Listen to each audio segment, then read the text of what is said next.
Good morning students. LBS गंदौरा के YouTube channel में आपका हार्दिक स्वागत, अभिनंदन। जैसा कि बीए फर्स्ट ईयर में भौतिक भूगोल फिजिकल ज्योग्राफी लेकर हम बात कर रहे हैं, तो फिजिकल ज्योग्राफी का हमारा आज का कंटेंट है पर्वत निर्माण का ही। पिछली क्लास में भी हमने पर्वत निर्माण ही पढ़े थे और आज भी हम पर्वत निर्माण के बारे में ही विस्तृत चर्चा करेंगे। तो लास्ट क्लास में हमने छोड़ा था कि भूसन्निधि का अभिप्राय और भूसन्निधि संकल्पना का विकास किस तरीके से होता है। तो हॉल और डाना महोदय ने इसको सबसे सर्वप्रथम परिभाषित करने का, सर्वप्रथम विस्तृत व्याख्या प्रस्तुत करने का प्रयास किया था। तो उसी क्रम में आज हम बात करेंगे, जैसा कि मैंने बताया था कल आपको, कि भूसन्निधि जो होती है वो एक तरीके से लंबे, सक्रिय तथा उतले जलीय भाग होती है और जिसका तल चट्टीय निक्षेप के साथ साथ उसमें तली में भी धंसाव होता है, उसे हम कहते हैं भूसन्निधि। हॉल और डाना ने सर्वप्रथम इसको एक्सप्लेन करने का प्रयास किया। उसके बाद हम बात करते हैं हाग की संकल्पना, उसके बाद इवांस की संकल्पना, उसके बाद शूशर्ट की संकल्पना। अब शूशर्ट महोदय ने 3 भागों में विभाजित किया है: एकल भूसन्निधि, बहुल भूसन्निधि और मध्यस्थ भूसन्निधि। उसके बाद हम बात करेंगे आर्थर होम्स की संकल्पना। आर्थर होम्स महोदय ने 4 भागों में विभाजित किया है: मैग्मा का स्थानांतरण, रूपांतरण द्वारा, संपीड़न द्वारा और सियाल परत के पतला होने से भूसन्निधि का क्या स्वरूप सामने आता है। उसके बाद हम बात करेंगे भूसन्निधि का व्यापक रूप, जिसमें अंतर महाद्वीपीय भूसन्निधि, परिमहाद्वीपीय भूसन्निधि, परिसागरीय भूसन्निधि, भूसन्निधि की अवस्था। भूसन्निधि की अवस्थाएं जो 3 प्रकार की होती है: एक तो भूसन्निधि की अवस्था, पर्वत निर्माण की अवस्था और विकास की अवस्था। उसके बाद हम बात करेंगे पर्वत निर्माण के सिद्धांत। 2-4 और भी है, लेकिन यहाँ पर बोर्ड की कमी की वजह से मैं बता पा रहा हूँ कि कोबर का पर्वत निर्माण का भूसन्निधि सिद्धांत। कोबर महोदय ने भूसन्निधि निर्माण के संबंध में क्या अपनी संकल्पना दी है, उसकी हम विस्तृत चर्चा करेंगे। उसके बाद जेफरीज का तापीय संकुचन सिद्धांत, डेली महोदय का महाद्वीपीय फिसलन सिद्धांत और होम्स का संवहन तरंग सिद्धांत। तो इन सिद्धांतों ने सभी का एक रूपता में चीज यही रहती है कि भूसन्निधि जो होती है वो एक तरीके से गहरे, सक्रिय और उथली जलीय भाग होती है जिनमें तलछटी जमाव, धंसाव होता है। बात करते हैं हम हॉग की संकल्पना की। तो हॉग महोदय बताया है कि यदि हाल एवं डाना ने भूसन्निधि की संकल्पना का प्रतिपादन किया तो हॉग ने इसका संवर्धन करके उसे सिद्धांत का रूप दिया। यानी कि हॉल और डाना ने सर्वप्रथम इस भूसन्निधि को परिभाषित, उसको व्याख्या का स्वरूप दिया, तो हॉग महोदय ने इसको आगे बढ़ने का संशोधित रूप जो है वो प्रस्तुत किया। सर्वप्रथम हॉग ने प्राचीन पैलियोजोइक कल्प का मानचित्र खींचकर उस पर लंबे एवं संक्रिय जलीय भागों को प्रदर्शित किया। पुनः बताया कि वर्तमान समय में जहां आज पर पर्वत दिखाए जाते हैं वहां पहले सागरीय भागों का विस्तार था। यानी कि उन्होंने बताया कि आज जहां हम पर्वत देख रहे हैं, क्योंकि टेटिस सागर के जो मलबा था वो ऊपर उठकर हिमालय की उत्पत्ति, अल्पाइन पर्वत की उत्पत्ति, इसी अनुरूप जहां पर भी आज पर्वत है विश्व में कहीं पर भी हो, रॉकीज है, एंडीज है, अल्पाइन है, आल्पस है, काकेशस, यूराल, जितने भी पर्वत हैं, सभी पर्वतों में निर्माण की जो अवस्था है वो उसमें भूसन्निधि पहले रही होगी। ऐसा कौन बता रहा है? हॉग महोदय। पुनः बताया जा सकता है कि वर्तमान समय जहां पर्वत पाए जाते वहां पर पहले सागरी भागों की विस्तार था। भूसन्निधि गहरे जल का भाग होती है जिनकी लंबाई चौड़ाई से अधिक होती है। भूसन्निधि की स्थितियां प्राचीन दृढ़ भूखंडों के बीच जल क्षेत्र के रूप में थी। अब मेसोजोइक कल्प में 5 प्राचीन दृढ़ भूखंड थे: उत्तरी अटलांटिक मास, दूसरा सिनो साइबेरियन मास, तीसरा अफ्रीका ब्राजील मास, चौथा ऑस्ट्रेलिया इंडिया मेडागास्कर मास, पांचवा पैसिफिक मास। इनके बीच निम्न भूसन्निधियों की शैलक्षेत्र थे, जैसे रॉकीज भूसन्निधि, यूराल भूसन्निधि, टेथिस भूसन्निधि, परिप्रशांत भूसन्निधि। इस तरह मेसोजोइक कल्प में हॉग ने जल की अपेक्षा दृढ़ भूखंडों का अधिक विस्तार दिखाया। भूसन्निधि के निश्चित रूप में तलछटी जमाव होता रहता है। भूसन्निधि के किनारे पर सागरीय अतिक्रमण तथा निवर्तन, रिग्रेशन का प्रभाव होता रहता है। किनारों पर मोटे पदार्थों तथा भूसन्निधि के बीच वाले भाग में बारीक पदार्थों का जमाव होता है।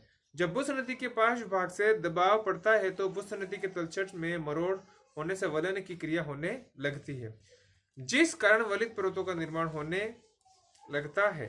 परंतु यह आवश्यक नहीं है कि प्रत्येक भूसन्निधि में तलछटी निक्षेप, धसाव, दबाव तथा वलन का निर्माण एक पूर्ण क्रिया के रूप में संपन्न हो ही। कभी कभी लंबे समय तक तलछटी निक्षेप के होते रहने पर भी पर्वत का निर्माण नहीं हो पाता। हॉग की संकल्पना में कई दोष है, जैसे मेसोजोइक कल्प में इन्होंने स्थल के विस्तार की आवश्यकता से अधिक दर्शाया है, भूसंरचना को अधिक गहरा बताया है, जो कि भ्रामक तथ्य है। नंबर 3, इवांस की संकल्पना। इवांस ने बताया कि भूसंरचनाओं में इनके विभेद पाए जाते हैं, उनका एक निश्चित रूप तथा स्थिति बताना असंभव कार्य है। अब भूसंरचना में तलछट के निक्षेप होने से उसमें तली में अवतलन धसाव होता जाता है। एक भूसंरचना से दूसरी में अपर्याप्त असमानता होती है, अतः उन्हें किसी निश्चित श्रेणी में नहीं रखा जा सकता। बदलती हुई परिस्थितियों के साथ भूसंरचनाओं का नाम तथा आकार भी बदलता है। भूसंरचना संकरी हो सकती है, चपटी हो सकती है, कहीं पर यह वक्राकार हो सकती है तो कहीं पर असमान धसे पृष्ठ के रूप में होती है। भूसंरचना दो महाद्वीपों अथवा स्थलखंडों के बीच हो सकती है, जैसे लॉरेशिया तथा गोंडवाना लैंड के बीच तेथिस भूसंरचना, यानी कि लॉरेशिया और गोंडवाना लैंड के मैंने बताया था। एक बार वापस बता देता हूं आपको कि यहाँ पर ये वेगनर महोदय ने बताया कि यहाँ पर ये पेंजिया है, तो पेंजिया में कालांतर में सबडक्शन होता है और यहाँ पर एक चितला सागर की उत्पत्ति हो जाती है, जिसको वेगनर महोदय ने नाम दिया था टेथिस सागर। इसका नाम दिया टेथिस सागर। और ये वाला पार्ट है लॉरेशिया, ये वाला पार्ट है गोंडवाना लैंड। जैसे समय के अनुरूप ये तेथिस सागर में, यहाँ तेथिस सागर ये भूसंरचना है, लॉरेशिया वाला भाग और गोंडवाना वाला भाग जब आपस में ऐसे मूव करते हैं तो यहाँ पर इसका जो मलबा था वो मलबा ऊपर आ जाता है और पर्वत की, हिमालय पर्वत की उत्पत्ति होती है। तो ये सबडक्शन की वजह से होता है।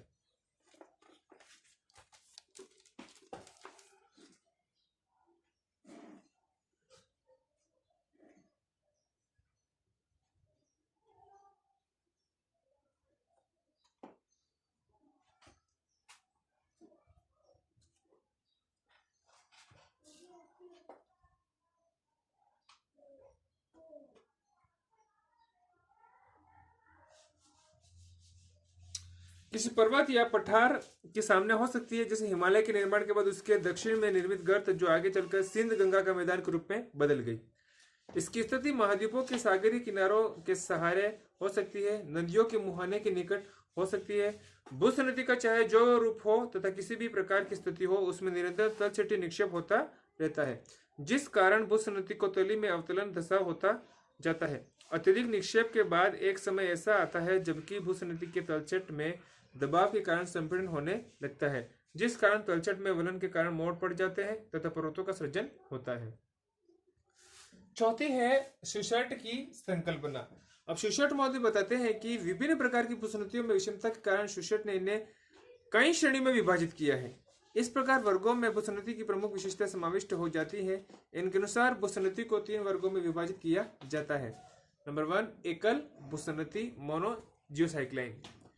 इस प्रकार की भूसंरचना अत्यधिक लंबी तथा संकरी जलीय भाग थी, जिसकी तली में निरंतर अवतलन अथवा धसाव होता रहा। इस प्रकार की भूसंरचना को एकल या एकाकी इसलिए कहा जाता है कि इसमें भूसंरचना का केवल एक ही चक्र पाया गया है।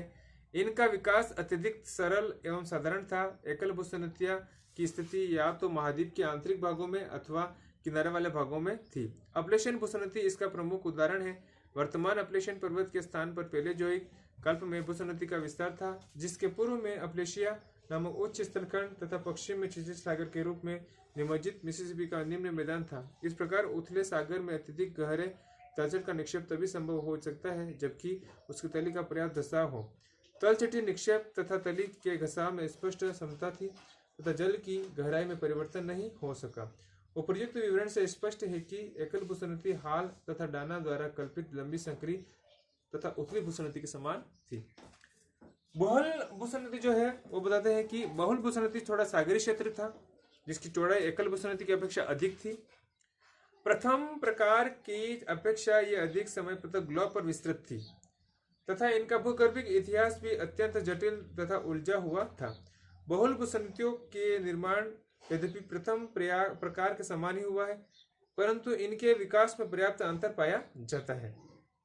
दबाव की शक्ति से उत्पन्न संपीड़न के कारण तलछट में वलन पड़ने के फलस्वरूप भूसंधि में कई समानांतर भूअभिनतियां का निर्माण हुआ है, जो कि बाद में चलकर पर्वत का रूप धारण कर लिए हैं।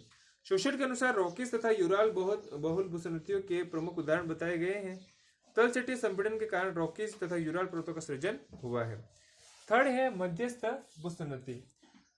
इस प्रकार की भूसंधियों अत्यधिक लंबे, संकरे तथा गतिशील सागरीय भाग के रूप में थी, जो कि वास्तव में चारों तरफ से महाद्वीपों से आवृत थी। ये अगाध गहराई वाली महासागरीय भाग थी तथा भूगर्भिक इतिहास उपयुक्त दो की अपेक्षा अधिक लंबा तथा जटिल होता है।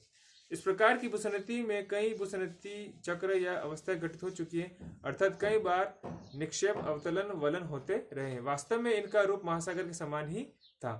टेटिस भूसंधि इसका प्रमुख उदाहरण है। रूम सागर इसका अवशिष्ट भाग है। इसी भूसंधि से आल्प्स तथा हिमालय पर्वतों का निर्माण हुआ है, चूंकि ये सागरीय भाग होती है, अतः इनकी तुलना एकल तथा बहुल भूसंधि से नहीं की जा सकती। शोषण के अनुसार मध्यस्थ भूसंधियां सदैव महाद्वीपीय भागों के बीच होती थी। वास्तव में मध्यस्थ भूसंधियां प्राचीन दृढ़ भूखंडों के बीच अथवा चारों तरफ गतिशील जलीय क्षेत्र थी। हाग ने इसी प्रकार की भूसंधि की संकल्पना की थी। नंबर 5, आर्थर होम्स की संकल्पना। तो आर्थर महोदय जो है उन्होंने बताया कि आर्थर महोदय के अनुसार संकल्पना अन्य विद्वानों के विपरीत होम्स ने भूसंधियों के विभिन्न प्रकारों तथा उनकी उत्पत्ति के कारण भी बताए हैं। भूसंधि में तलछट के जमाव तथा उनकी तली की धसी के विषय में विशेष रूप से प्रकाश डाला। होम्स ने बताया कि तलछटीय भार के कारण यद्यपि भूसंधि की तली का घसा होता है, परंतु बड़े पैमाने पर धसा नहीं हो सकता।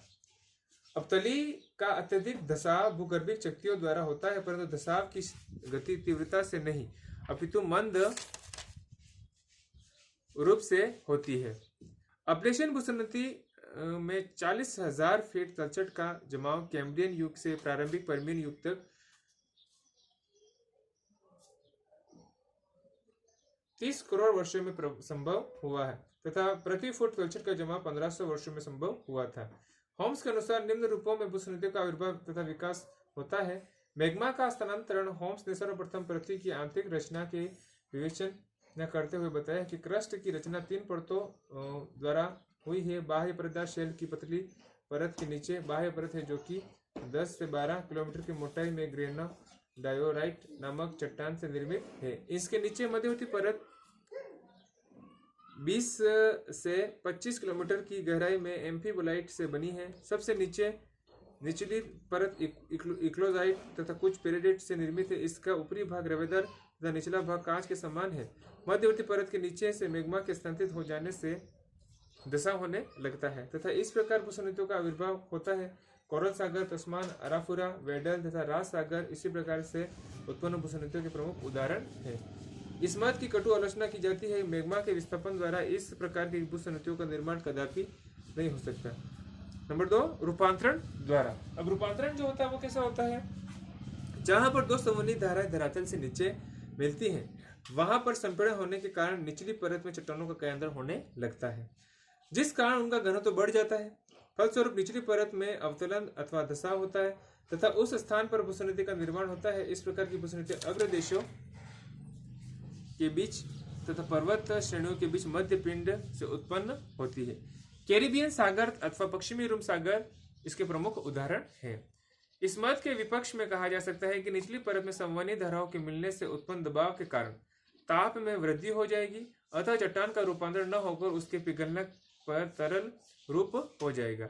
इस प्रकार होम्स द्वारा बताई गई विधि के आधार पर बड़े पैमाने पर रूपांतरण संभव नहीं हो सकता, अतः रूपांतरण द्वारा भूसंधि का आविर्भाव संभव नहीं है। नंबर 3, संपीड़न द्वारा। बड़े बड़े पर्वतों के निर्माण के समय अग्रदेश की तरफ पर्वतों के सामने दबाव की शक्तियों द्वारा स्थल भाग नीचे धस जाता है और भूसंधि का निर्माण होता है। फारस की खाड़ी तथा सिंध गंगा का खड्ड इस प्रकार से निर्मित भूसंधि के प्रमुख उदाहरण हैं।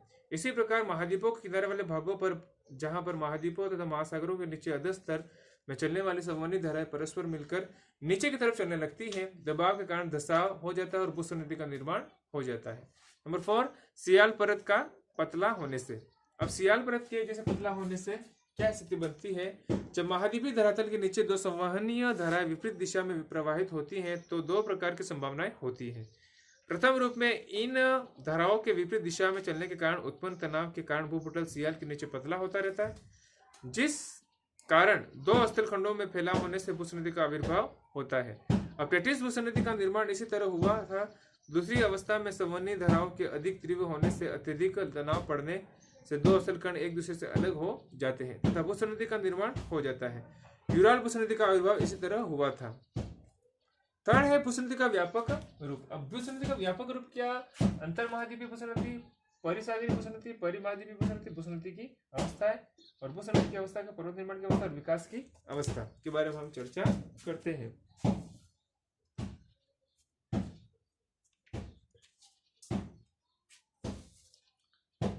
अनेक विद्वानों ने भूसंनति शब्द का प्रयोग व्यापक रूप में किया है। इनकी विभिन्न विशेषताएं स्थितियों की व्याख्या उपस्थित की है। भूसंनति का विचार प्रकट करने वाले अन्य विद्वानों में प्रमुख है डस्टर महोदय, स्टील महोदय तथा कई महोदय। डस्टर महोदय ने भूसंनति के विभिन्न प्रकारों के निर्धारण में नए आधार प्रस्तुत किए हैं। इन्होंने पर्वत श्रेणियों की रचना के आधार पर भूसंनति को 3 भागों में विभाजित किया। पहला, अंतर महाद्वीपीय भूसंनति। इस प्रकार की भूसंनति सदैव 2 महाद्वीपों अथवा स्थलखंडों के बीच या महाद्वीप के आंतरिक भाग में पाई जाती है। यूराल भूसंनति इसका सर्वप्रथम उदाहरण है। शोशट द्वारा वर्णित मध्यस्थ भूसंनति अंतर महाद्वीपीय भूसंनति के समान थी। दूसरा, परिमहाद्वीपीय भूसंनति। इस प्रकार की भूसंनति प्राय महाद्वीपों के किनारे वाले भागों में पाई जाती है। अप्रेशियन भूसंनति इसका प्रमुख उदाहरण है। शोशट की एकल भूसंनति तथा इस भूसंनति में समता लगती है। परिसागरीय भूसंनति। इस प्रकार की भूसंनति प्राय महासागरीय भागों के किनारे वाले भागों में पाई जाती है। यानी कि जो सागरीय भूसंनति होती है वो महासागरों के किनारों पर पाई जाती है और परिमहाद्वीपीय भूसंनति जो है वो एक तरीके से महाद्वीपों के किनारों पर पाई जाती है। इस भूसंनति का नाम स्टील महोदय ने सीमांत भूसंनति कहा है। यानी कि परिसागरीय जो भूसंनति है उसका नाम जो है वो स्टील महोदय ने सीमांत भूसंनति बतलाया है। कुछ विद्वानों ने इसे विशिष्ट प्रकार की भूसंनति के नाम से संबोधित किया है। अत्यंत विस्तृत तथा लंबे भूगर्भिक इतिहास वाली भूसंनति को स्टील महोदय ने संयुक्त भूसंनति नाम दिया है। इस प्रकार की भूसंनतियां अधिक विस्तृत होती हैं। इनमें भूसंनति की कई अवस्थाएं होती हैं। तलछटीय पदार्थों में वलन से एक बार पर्वत निर्माण के बाद भी वलन की क्रियाएं होती रहती है। जब पर्वत निर्माण की क्रिया पूर्ण रूपेण संपन्न हो जाती है तो संयुक्त भूसंनति समाप्त हो जाती है। दूसरे शब्दों में यह तभी लुप्त होती है जबकि इसका सारा तलछट मोड़ में बदल जाता है। संयुक्त भूसंनतियां गतिशील होती हैं तथा इनका केंद्र एक स्थान पर स्थायी नहीं रहता वरन चलायमान रहता है। अब भूसंनति की अवस्था है। भूसंनति की अवस्था के बारे में हम बात करते हैं तो भूसंनति अवस्था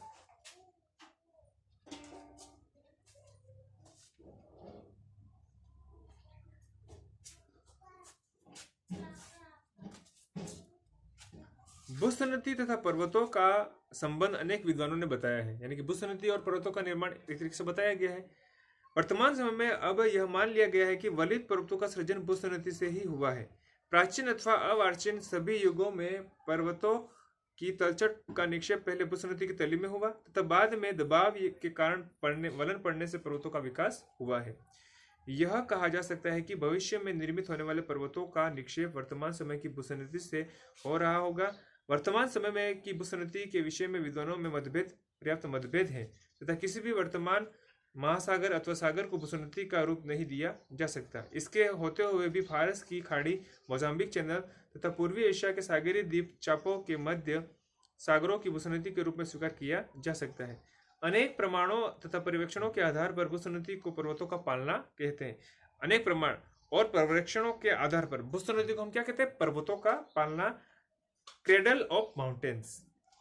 पर्वतों के निर्माण के लिए भूसंनतियों के लंबे समय तक का तलछट जमाव होता रहता है। बाद में दबाव पड़ने से तलछट में वलन पड़ने पर पर्वतों का जन्म होता है। साधारण तौर पर भूसंनतियों के इतिहास में 3 अवस्थाएं विभाजित होती हैं। पहली भूसंनति अवस्था, दूसरी पर्वत निर्माण की अवस्था और तीसरी विकास की अवस्था। तो एक एक करके हम बात करते हैं।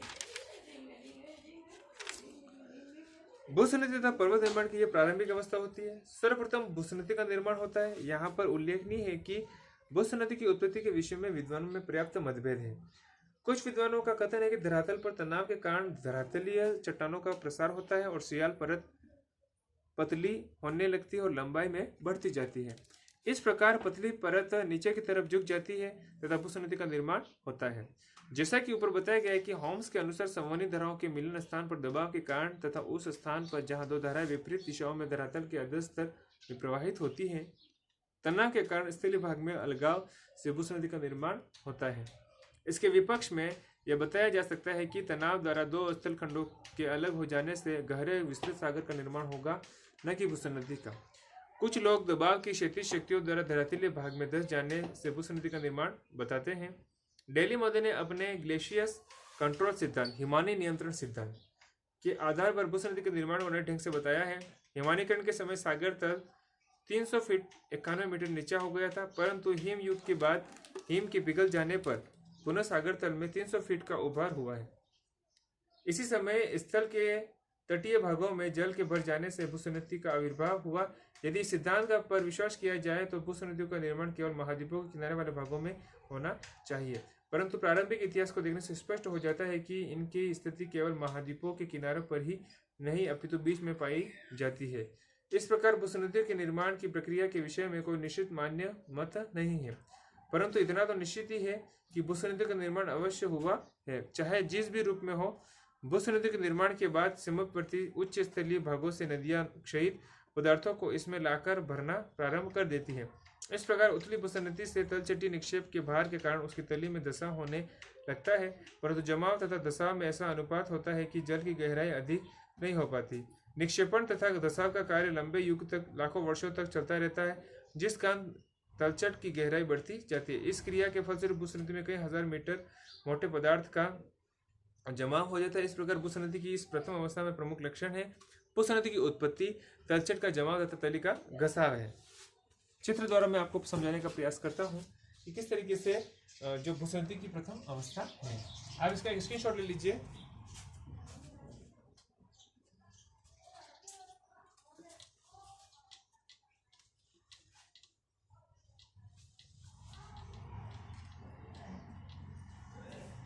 देखिए,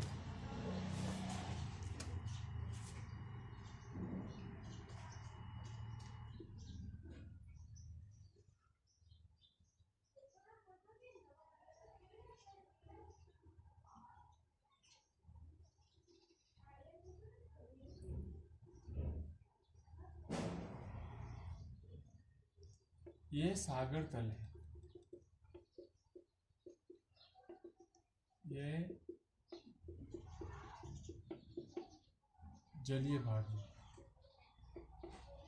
ये स्थल, ये स्थल।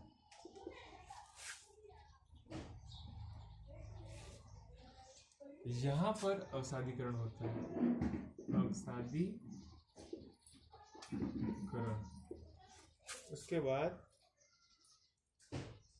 ये जो है वो सबडक्शन फ्लोर है, यानी कि अधस्थल, अधस्थल ये है। तो ये भूसुन्नति की अवस्था, उत्पत्ति, तलछट के निक्षेप की अवस्था ये है नंबर 1, ये वाला। अगला हम बात करते हैं पर्वत निर्माण की अवस्था। तो पर्वत निर्माण की जो अवस्था है, भूसुन्नति में तलछटी निक्षेप की सीमा होती है, इसके आगे और अधिक में तलछटी निक्षेप की सीमा होती है, इसके आगे और अधिक निक्षेप नहीं हो सकता। यह स्थिति प्राय संतुलन के कारण होती है। कुछ लोगों का कहना है कि दशा की गति से जमाव की गति अधिक होती है, अतः अधिक निक्षेप के कारण भूसुन्नति निरंतर उथली होती जाती है तथा एक ऐसा समय आता है कि समस्त भूसुन्नतियां तलछट से भर जाती हैं और क्षैतिज दबाव की शक्तियां कार्य करने लगती हैं। जो भी हो, इतना निश्चित है कि अधिक जमाव हो जाने के कारण संतुलन में अव्यवस्था हो जाती है। इसमें पुनः व्यवस्था लाने के लिए भू हलचल होने लगती है, जिस कारण भूसुन्नति का पार्श्व भाग पर क्षैतिज दबाव पड़ने लगता है। इस दबाव के कारण भूसुन्नति की तलछट में वलन पड़ने लगते हैं। यदि दबाव की शक्ति अधिक तीव्र होती है तो भूसंरचना का समस्त पदार्थ संपीड़न होकर वलन के रूप में पर्वत का रूप धारण कर लेता है, परंतु यदि शक्ति सामान्य रहती है तो केवल उस किनारे वाले भाग ही वलित हो पाते हैं तथा सामान्यतः मोड़दार पर्वतों का निर्माण होता है, जबकि बीच का भाग अप्रभावित रहता है। इसे मध्य पिंड कहा जाता है। जो जो दबाव की शक्तियां तेज होती जाती हैं, भूसंरचना संकरी होती है और मोड़ों में जटिलता होने लगती है। अत्यधिक संपीड़न तथा वलन होने पर ग्रीवा खंड यानी कि नापे तथा परिवलन मोड़ का निर्माण होता है। जब दबाव अधिकतम होता है तो अधिकतम वलन के साथ साथ भूसंरचना का निचला भाग अधिक नीचे धंस जाता है और अधिक गहराई पर पहुंचने पर ताप के कारण निचला भाग गर्म होकर फैलता है, जिसमें पर्वतों के पुनः ऊपर की ओर उभार होता है। इसी समय चट्टान के पिघलने के कारण ज्वालामुखी क्रिया भी घटित होती है। अत्यधिक दबाव के कारण चट्टानों में रूपांतरण भी होने लगता है। अब प्रश्न यह उठता है कि दबाव का प्रभाव भूसंरचनाओं के दोनों पार्श्व की ओर होता है, केवल एक पार्श्व से ही। इस संबंध में दो मत हैं। कॉबर के अनुसार दोनों पार्श्व भाग सरक सकते हैं। इन्हें कॉबर ने अग्रदेश फोरलैंड कहा है। इसके विपरीत शेष महोदय ने बताया कि केवल एक भाग पार्श्व पृष्ठ प्रदेश बेक लैंड जो है वो ही सरकता है, दूसरा पार्श्व फोरलैंड स्थिर रहता है। अब विकास की तीसरी अवस्था के संबंध में हम बात करते हैं तो पर्वत निर्माण की घटना एक लंबी घटना है जिससे धीरे धीरे पर्वतों का उत्थान होता है। हिमालय का विस्तार इयोसीन युग से मध्य प्लेस्टोसीन युग तक होता रहता है। अब भी हिमालय ऊपर उठने के प्रमाण मिलते हैं। पर्वतों के निर्माण के साथ साथ यह उस पर अनाच्छादन डेनिडेशन की शक्तियां कार्य करना प्रारंभ कर देती हैं। फलस्वरूप अपरदन के कारण पर्वतों का भाग करता रहता है तथा उनकी ऊंचाई घटती जाती है। कभी कभी ऊंचाई की कमी के कारण तथा अन्यत्र बाहर में जहां पर नदियां पर्वतों पर का अपरदित भी होने लगता है। अब प्रश्न यह उठता है कि दबाव का प्रभाव भूसंरचना के दोनों पार्श्व से होता है, राइट, या केवल एक पार्श्व है, यह समझना है। इस समय में दो मत है। कॉबर के अनुसार दोनों पार्श्व सरकते हैं और उन्हें कॉबर ने अग्रप्रदेश जमा करती है। अधिकता के कारण पर्वतीय जो भाग है उसकी अधिकता के कारण पर्वतीय संतुलन की स्थापना के लिए पर्वत का भाग ऊपर उठने लगता है। इस अवस्था को भूसंरचना तथा पर्वत निर्माण की अवस्था कहते हैं। उपयुक्त विवेचना से भूसंरचना के विषय में कोई निश्चित निष्कर्ष निकालना कठिन कार्य है। इसके विषय में विद्वानों में पर्याप्त मतभेद देखा जा चुका है। भूसंरचना के निर्माण तथा आकार आदि विषय में मनंथन भले ही हो, परंतु उसमें संदेह नहीं है कि प्राचीन काल से भूसंरचनाओं का अस्तित्व रहा है। इनमें ही वलित पर्वतों की उत्पत्ति हुई है। यानी कि सभी विद्वानों के द्वारा अलग अलग जो विद्वान हो गए हैं, कोई क्या कहता है कि भूसंरचना के एक तरफ भाग में उत्थित होता है, कोई कहता है दोनों भाग में। विज्ञान महोदय बताया कि दोनों भाग और कॉबर महोदय बताया एक भाग। उन्होंने अग्रभाग कहा है, अग्रभाग फोरलैंड।